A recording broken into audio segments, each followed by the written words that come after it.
तुम्हाला आता या कलियुगात आल्यानंतर कसे वाटते आहे आणि इथं येण्याच्या आधी तुमचा वरचा स्वर्गातला स्केड्यूल काय होता?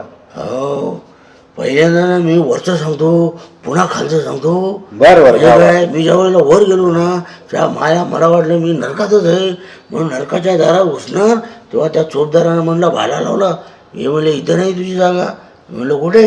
तो म्हणाला तिकडं. मी म्हणलं इकडं कुठं? ते म्हणलं स्वर्गात. मी म्हणलं काय, आपण एवढं भारी काम केलो का? तो म्हणला मला माहीत नाही. म्हणून स्वर्गात गेलो तर तिकडं कळालं, त्या भालदार म्हणलं तुम्ही दादा कोणी का हो?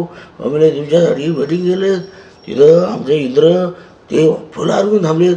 आम्ही मग त्याला म्हणलो एवढं सगळं मला कशासाठी?